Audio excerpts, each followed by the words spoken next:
and welcome to the part 11 of teacher hiring and evaluation system. Last video में हमने बात की थी फाइनल रिजल्ट्स वाले मॉड्यूल पे कि हम फाइनल रिजल्ट्स कैसे शो करवाएंगे और उसके बाद फिर हम उसकी जो टेस्ट स्टार्ट करता है कैंडिडेट या वो टेस्ट अटेम्प्ट करता है कैंडिडेट तो वो कैसे टेस्ट अटेम्प्ट करता है और उसमें कौन कौन से क्वेश्चन किस किस तरह वो उसको सॉल्व करता है और उसकी रैंकिंग कैसे होती है। आज की इस वीडियो में हम बात करेंगे फाइनल रिपोर्ट के बारे में। जो हम रिपोर्ट जनरेट करेंगे उसके बारे में आज हम इस पे बात करेंगे कि हम रिपोर्ट कैसे बनाएंगे और उसको जनरेट कैसे करेंगे। तो सबसे पहले मैं आपको उसका डेमोन्स्ट्रेशन दिखा दूं कैसे हम रिपोर्ट ले रहे हैं और रिपोर्ट में क्या क्या चीज़ें हमें नज़र आ रही हैं। तो उसके लिए हम सबसे पहले जो ब्राउज़र है उस पर चलते हैं और मैंने उसको रन करके रखा हुआ है ऑलरेडी। प्रोजेक्ट को मैंने स्टार्ट विदाउट डिबगिंग किया हुआ है। तो यहाँ पे लॉगिन एरिया है, लॉगिन पे आप एडमिन लॉगिन से जाएंगे तो तब आपको ये रिपोर्ट्स वाला टैब मिलेगा। यहाँ पे ये देखें रिपोर्ट्स वाला टैब है, इस पर आप क्लिक करेंगे तो ये रिपोर्ट्स वाला पेज आपके सामने आ जाएगा।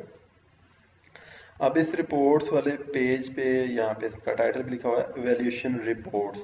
तो इसके बाद आप जिस स्टूडेंट को सिलेक्ट करेंगे जिस कैंडिडेट को आप सिलेक्ट करेंगे उसकी सारी रिपोर्ट आपको यहाँ पे इस रिपोर्ट वाला एरिया में शो हो जाएगी।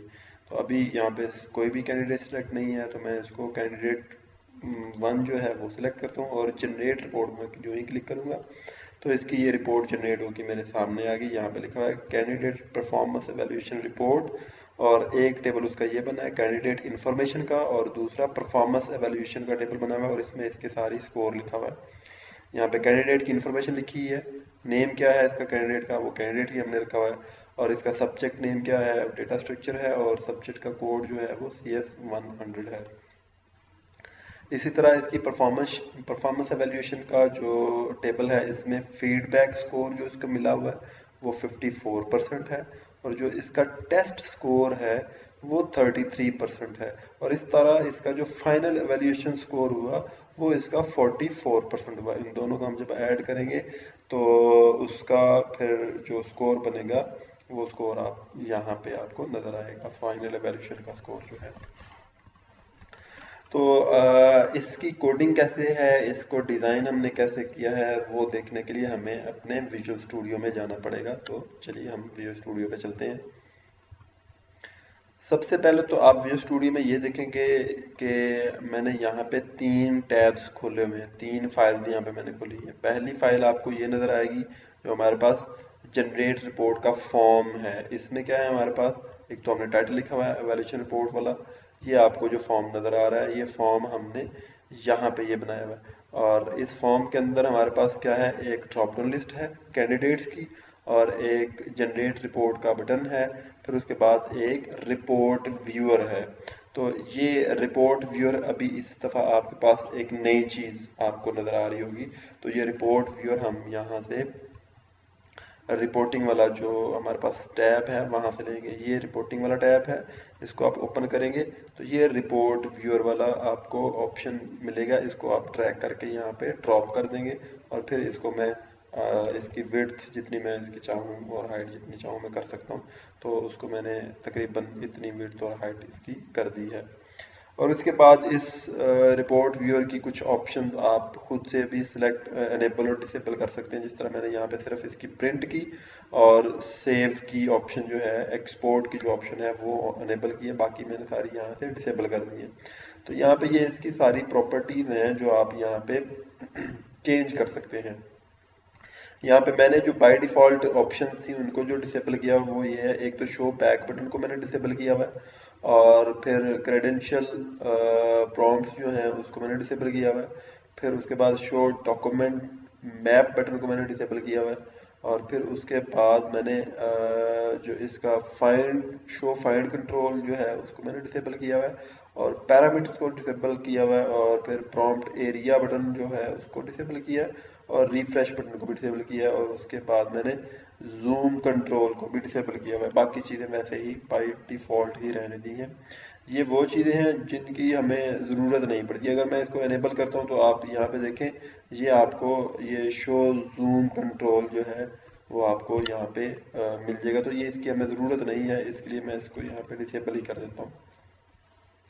फिर उसके बाद हमने यहाँ पे एक रिपोर्ट जो है वो RDLC रिपोर्ट क्रिएट की। उसके अंदर हम अपनी रिपोर्ट को डिज़ाइन करते हैं कि हम अपनी रिपोर्ट कैसे हमें अपनी रिपोर्ट कैसे नज़र आएगी। तो वो रिपोर्ट हम यहाँ पे डिज़ाइन करते हैं। ये जो रिपोर्ट हमने यहाँ पे डिज़ाइन की, इसको फिर हम यहाँ पे इस रिपोर्ट व्यूअर के अंदर देखते हैं। इस रिपोर्ट व्यूअर के साथ हम अटैच कर देते हैं कोड के थ्रू। वो फिर हमें इस रिपोर्ट व्यूअर के अंदर ये वाली RDLC रिपोर्ट जो है ये नज़र आती है। अब ये क्वेश्चन यहाँ पे आपका ये होगा कि ये RDLC रिपोर्ट आपने कैसे जनरेट की। ये तो पता चल गया कि आपने ये वाला जो ASPX का फॉर्म है ये कैसे जनरेट किया, ये तो पता चल गया, आपने किए भी होंगे पहले काफ़ी सारे। अब ये RDLC रिपोर्ट हमने कैसे ऐड की, ठीक है। इसके लिए हम क्या करेंगे, अपने पास इस प्रोजेक्ट के जो नेम स्पेस है इस पे जाएंगे और राइट क्लिक करेंगे और उसके बाद हम यहाँ पे ऐड की ऑप्शन है ये क्लिक करेंगे और न्यू आइटम पे क्लिक करेंगे। जो ही हम न्यू आइटम पे क्लिक करेंगे तो उसके बाद आपके पास ये विंडो आ जाएगी।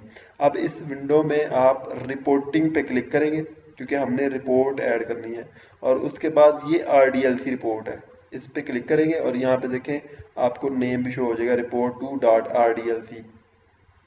जो ही मैं इसको क्लिक करूंगा तो ऐड के बाद ये मैं report2.rdlc को ही ऐड करता हूँ क्योंकि report1 मेरे पास ऑलरेडी है। तो इसको जो ही मैं ऐड करूंगा तो ये report2 मेरे पास जो है वो ऐसे नज़र आ रही है। तो इसके अंदर फिर मैं क्या करूंगा, राइट क्लिक करूंगा और फिर इसके बाद इसके अंदर एक टेबल जो है वो मैं इंसर्ट कर लेता हूँ। जब टेबल इंसर्ट करूँगा तो वो मुझे बताता है कि जी आपने डेटा सेट कौन सा यूज़ करना है। डेटा सेट मेरे पास 1 है ऑलरेडी, तो इसी को मैं रिपोर्ट करूँगा, रिपोर्ट डेटा सेट। तो इसको मैं ओके करूँगा तो यहाँ पे ये टेबल की फॉर्म में मेरे पास आ जाएगा। इस टेबल को फिर मैंने ड्रैग करके थोड़ा सा बड़ा कर लिया और फिर इस टेबल के टॉप पे मैंने इसके कॉलम के नेम लिख लिए। फॉर एग्जांपल मैंने यहाँ पे जो भी कॉलम नेम लिखना हो, कैंडिडेट नेम अगर फॉर एग्जांपल मैंने लिखना हो तो यहाँ पे कैंडिडेट नेम आ जाएगा। और इस पे जब मैं क्लिक करूँगा तो इसके साथ मेरे पास यूज़र नेम यहाँ पे देखें ये आ गया। तो ये यूज़र नेम मेरे पास इस रो के फॉर्म में आ जाएगा। ये इसका टाइटल रो है, ठीक है। और इसको मैं फॉर्मेट भी कर सकता हूँ, कैपिटल कर दूँ या इसकी जो कलर है उसको मैं चेंज कर दूँ। तो इस तरह आप इसको कर सकते हैं। इसका बैकग्राउंड कलर जो है उसको भी चेंज कर सकते हैं, ठीक है। तो ये इस तरह आप इसको कर सकते हैं जी। तो इस तरह हमने ये रिपोर्ट जो है RDLC जो रिपोर्ट है वो हमने जनरेट की है। और जनरेट करने के बाद फिर उसी तरह हमने यहाँ पे एक जो है टेक्स्ट बॉक्स डाला और उसके अंदर हमने ये लिख दिया और लिखने के बाद हमने इसको थोड़ा सा यहाँ से फॉर्मेट कर लिया, फॉर्मेट टूल बार से। और फिर उसके बाद ये एक टेबल हमने यहाँ पे डाला है और एक टेबल हमने यहाँ पे डाला, 2 टेबल्स डाले में। एक टेबल में हमने कैंडिडेट इन्फॉर्मेशन उसका टाइटल रख दिया और यहाँ पे हमने उसके जो कॉलम के हमारे पास यहाँ पे नेम है वो हमने डाल दिया, जैसे कैंडिडेट नेम है या सब्जेक्ट नेम है या सब्जेक्ट का कोड है। और उसके आगे फिर हमने उनके जो वेरिएबल थे, जो डेटाबेस से हमने जो डेटा लेना था वो वाले नेम हमने यहाँ पे उनके शो करवा दिया। और फिर उसके बाद हमने यहाँ पे फीडबैक और टोटल और टेस्ट और एवेल्यूएशन स्कोर जो है वो उनका हमने यहाँ पे उसका शो करवा दिया। तो ये तो थी हमने RDLC रिपोर्ट जो इस तरह बनाई है। दूसरी चीज़ हमने यहाँ पे एक डेटा सेट भी बनाया हुआ है। यहाँ पे अगर आपको नज़र आ रहा होगा डेटा सेट वो होगा जहाँ से आपने डेटा लेके तो अपनी रिपोर्ट को प्रोवाइड करना है। और डेटा कहाँ से लेना है, हमने ये डेटा लेना है हमने डेटाबेस से। तो यहाँ पे हमने डेटाबेस से जो डेटा लेना है उसके लिए हम एक डेटा सेट बनाएंगे, ठीक है। तो डेटा सेट कैसे बनाएंगे, ये भी हमने वैसे ही ऐड किया है। ये फाइल देखें डेटा सेट अंडरस्कोर रिपोर्ट, ये आपको यहाँ पे मिलेगा डेटा सेट अंडरस्कोर रिपोर्ट ये है। और फिर RDLC रिपोर्ट 1 ये है और 2 हमने ये सैंपल के तौर पे ऐड किया था। तो इसको हम डिलीट कर देते हैं ताकि हमारे पास काम जो है साफ सुथरा रहे। अब आप ये भी सोचते होंगे कि ये data set underscore report dot XST, ये XST डेटा सेट हमने कैसे ऐड किया है। तो इसके लिए भी आप वही प्रोसीजर अडॉप्ट करेंगे, ऐड पे जाएंगे और न्यू आइटम पे क्लिक करेंगे और उसके बाद आप ये डेटा की जो ऑप्शन है उस पर क्लिक करेंगे। जो ये डेटा की ऑप्शन पे क्लिक करेंगे तो आपको यहाँ पे डेटा सेट, ये देखें ये डेटा सेट आपको नज़र आ जाएगा और यहाँ पे डेटा सेट 1.xst, तो मैं इसको एज इट इज़ ही ऐड करवा देता हूँ। जो ही इसको ऐड करवाएंगे तो ये आपके सामने ऐसे आ जाएगा और इसके बाद हमने यहाँ पे राइट क्लिक किया, राइट क्लिक करने के बाद ऐड और यहाँ पे हम डेटा टेबल एक ऐड करेंगे और इस डेटा टेबल के बाद फिर हम जिन जिन कॉलम्स से हमने डेटा लेना था उन कॉलम्स के नाम लिखेंगे। जैसे यूज़र नेम है, सब्जेक्ट नेम है, सब्जेक्ट कोड है, टेस्ट स्कोर है, फिर फीडबैक स्कोर है। तो ये हमने इसमें कॉलम्स ऐड करने। राइट क्लिक करेंगे, इस हमारे पास जो यहाँ पे डेटा टेबल है उस पर राइट क्लिक करेंगे। राइट क्लिक करने के बाद ऐड कॉलम करेंगे और यहाँ पे हम लिखते हैं कैंडिडेट नेम और ये हमारे पास याद रहे कि ये कॉलम्स के नेम होंगे जो हमारे पास यहाँ पे डेटाबेस का कॉलम नेम होगा, उन कॉलम्स के नेम होंगे। यहाँ पे टेबल्स आ गए और टेबल में से हमने यूज़र जो है यहाँ पे ये यूज़र नेम आएगा, कैंडिडेट नहीं आएगा, ये यूज़र नेम आएगा, यूज़र नेम। और फिर नेक्स्ट कॉलम हमने ऐड किया और यहाँ पे हमने सब्जेक्ट नेम भी डालना है, तो ये हम यहाँ से लेंगे, ये कॉलम है सब्जेक्ट नेम।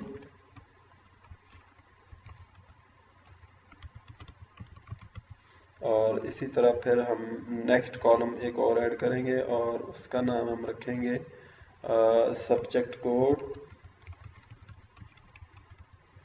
और इसी तरह हम एक और कॉलम ऐड करेंगे, इसको मैं थोड़ा सा ट्रैक करके थोड़ा बड़ा कर देता हूँ और एक और कॉलम ऐड करेंगे और उसका नाम हम रखेंगे, यहाँ पे हम देख लेते हैं कितने कॉलम हम बनाए।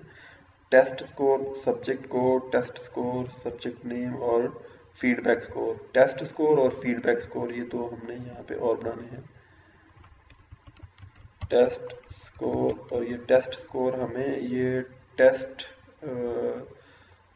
वाला जो हमारे पास यहाँ पे टेस्ट रिजल्ट यहाँ से हमें मिलेगा,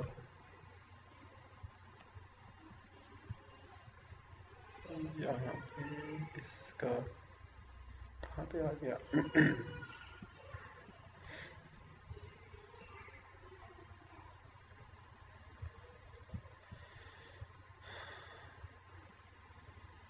टेस्ट स्कोर और फीडबैक स्कोर हमने खुद से लिखे हुए हैं और इनको हम मैनुअली डेटा प्रोवाइड करेंगे क्यूरी से लेके, क्योंकि इसके साथ हमने कुछ मल्टीप्लिकेशंस करनी है। इसलिए यहाँ पे टेस्ट स्कोर और फीडबैक का जो है फीडबैक स्कोर, ये जो कॉलम है ये हमने खुद से दो कॉलम रखे हैं। इनके साथ हमने कुछ मल्टीप्लिकेशन और डिवीजन करवाने के बाद फिर हम इनके साथ डेटा अटैच करेंगे। तो इस तरह हमने ये डेटा सेट जो है वो बनाया है।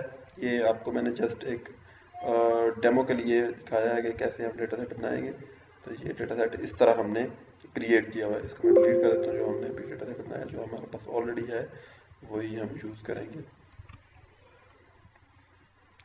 तो अब नेक्स्ट हम चलते हैं कि हम इसमें C# के कोड के थ्रू हमने कैसे इसके साथ सारी वर्किंग की है।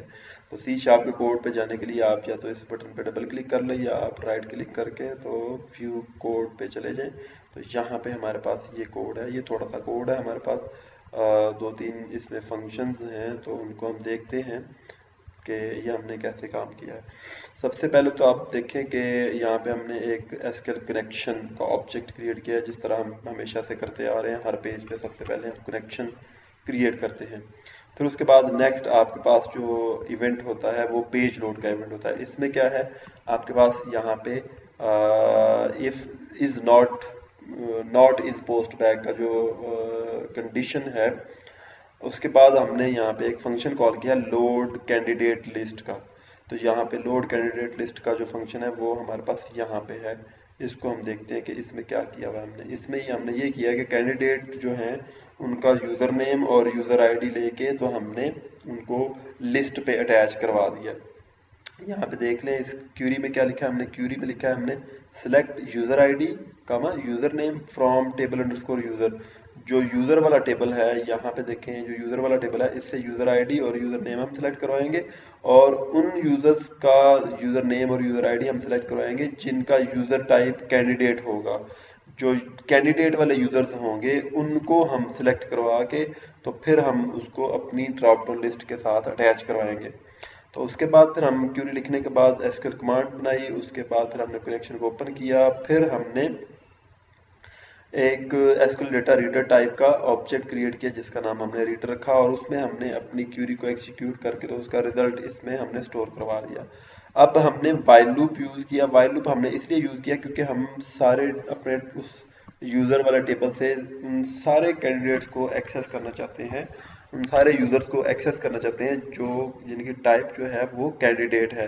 तो इसलिए जब हमने सारे जो कैंडिडेट्स हैं या सारी आइटम जो हैं उनको इटरेट करना हो तो उसके लिए हम वाइल लूप यूज़ करेंगे, इफ़ कंडीशन यूज़ नहीं करेंगे। इफ़ कंडीशन हम वहाँ पे यूज़ करेंगे जहाँ पे हमें सिर्फ एक आउटपुट चाहिए। अभी हमें यहाँ पे मल्टीपल आउटपुट्स चाहिए, मतलब हमें मल्टीपल जितने भी हमारे कैंडिडेट्स होंगे यूज़र वाले टेबल में, वो मे बी 100 भी हों, मे बी 10 भी हों, तो मतलब मोर देन 1 होंगे, इसलिए हमने यहाँ पे वाइल लूप लगाया। अगर मोर देन 1 ना होते, सिंगल एंट्री होती, तो उसके लिए फिर हम इफ़ स्टेटमेंट यूज़ करते।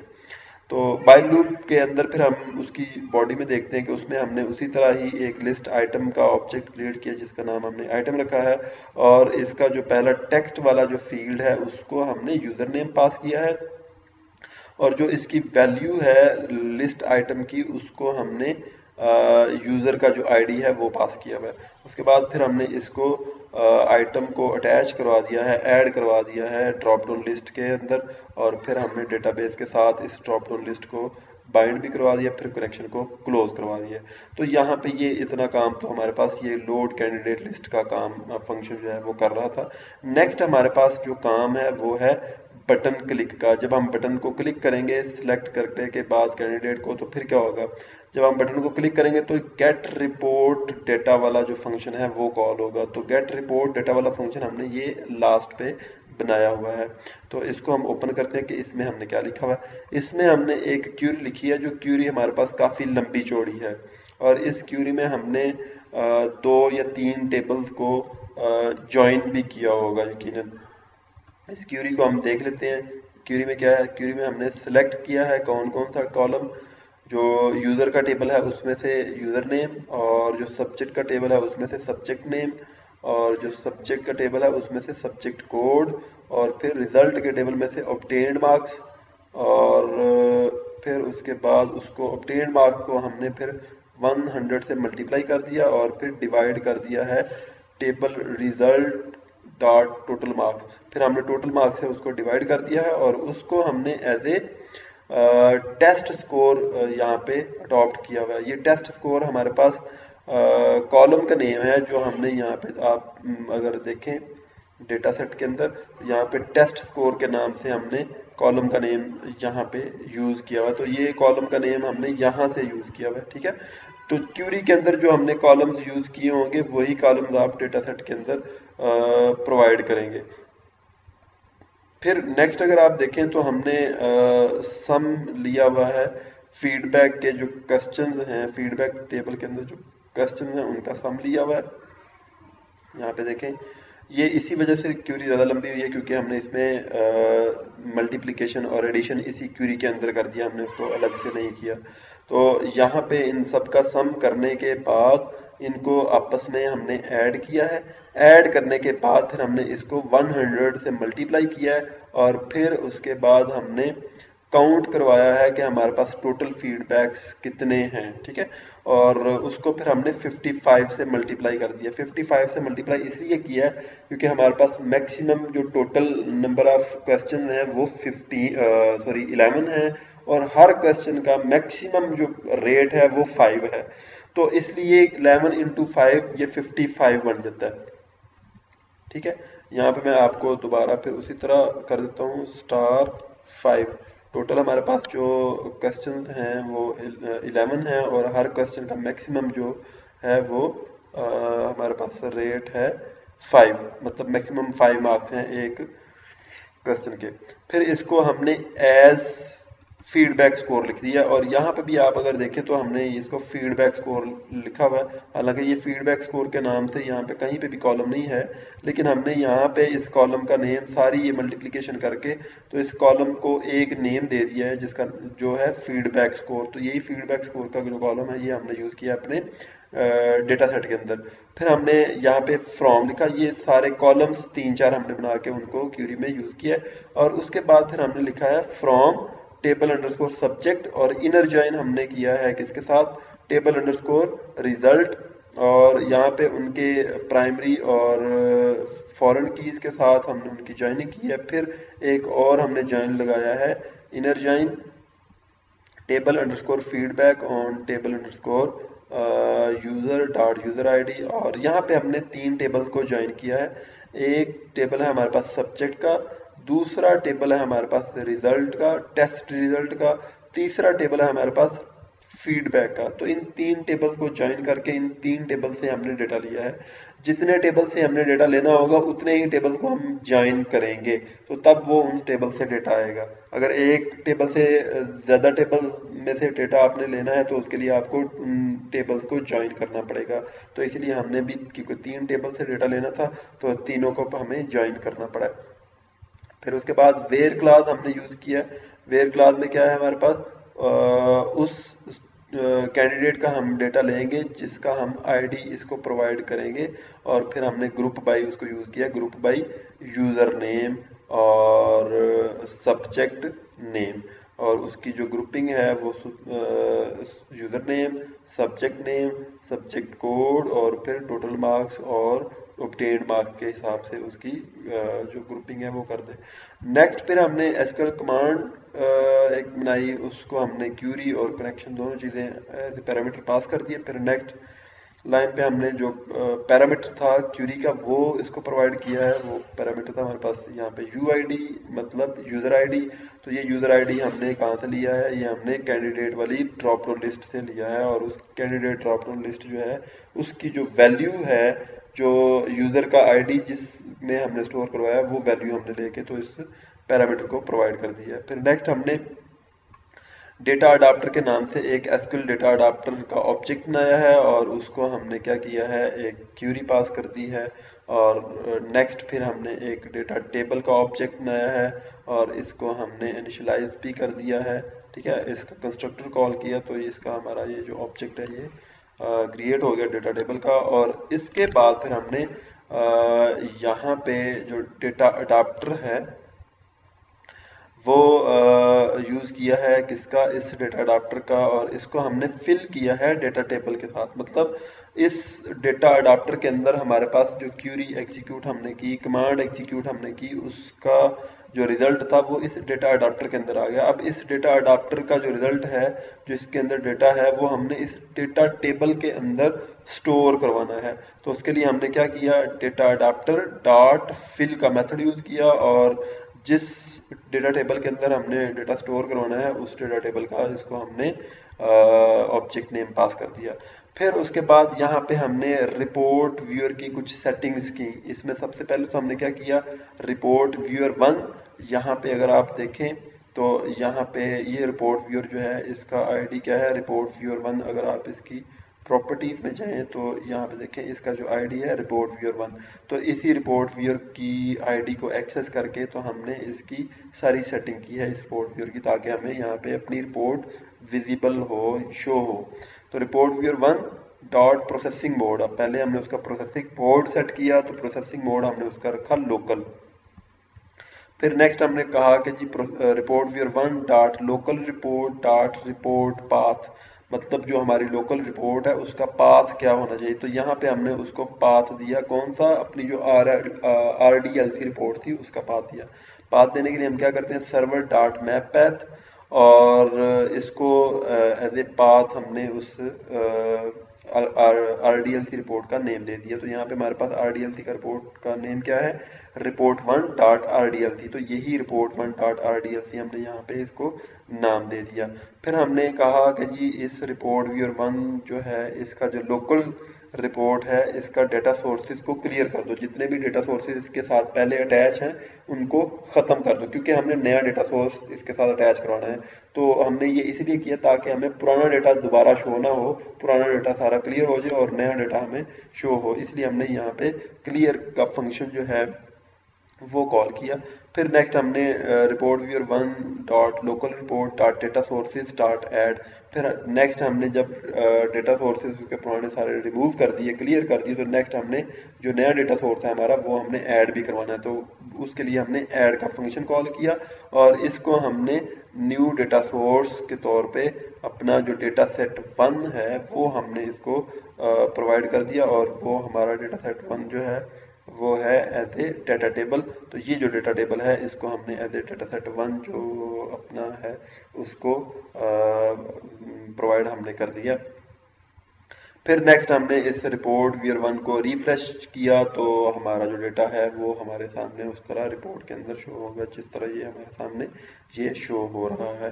तो इतना ही इसमें काम था हमारी रिपोर्ट के अंदर। तो इस रिपोर्ट के अंदर हम इसको दिखा रहे हैं कि उस कैंडिडेट की पूरी हिस्ट्री इसके अंदर कैसे आ रही है, उसका स्कोर कैसे आ रहा है, उसका सारा बायोडाटा कैसे आ रहा है। तो इस रिपोर्ट को आप यहाँ पे क्लिक करेंगे सेव पे, तो आप इसको 3 फॉर्मेट्स में जो है वो सेव कर सकते हैं, पीडीएफ, एक्सेल और वर्ड में। तो मैं इसको पीडीएफ में करता हूँ, तो जो ये पीडीएफ में करेंगे तो यहाँ पे सेशन एक्सपायर्ड का यहाँ पे ये मुझे ऑप्शन दे रहा है। तो सेशन एक्सपायर्ड इसलिए दे रहा है क्योंकि हमने इसको काफ़ी देर से चलाया हुआ है और इसको अभी हमने स्टार्ट विदाउट डिबगिंग दोबारा करते हैं तो तब ये हमें चला के दे देगा। और अब ये हमारे पास देखें, लॉगिन करते हैं और लॉगिन के बाद फिर ये कैंडिडेट और फिर पासवर्ड हम इसको दे देते हैं, सॉरी कैंडिडेट नहीं, एडमिन हम करेंगे।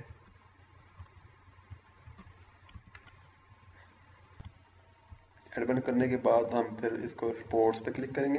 उसके बाद फिर हम इसकी कोई रिपोर्ट जो है वो कोई कैंडिडेट सेलेक्ट करेंगे जिसकी रिपोर्ट देखनी है, हम फिर जनरेट रिपोर्ट पे क्लिक करेंगे और उसके बाद फिर हम इसकी यहाँ पे फॉर एग्जांपल मैं इसको पीडीएफ पे क्लिक करता हूँ तो पीडीएफ फॉर्मेट में ये हमें यहाँ पे देखें डाउनलोड की वो ऑप्शन दे रहा है। तो मैं इसको स्टार्ट डाउनलोड करता हूँ और इसको मैं अब ओपन करता हूँ तो यही हमें देखें पीडीएफ में यही रिपोर्ट ये ऐसे शो हो रही है, ठीक है।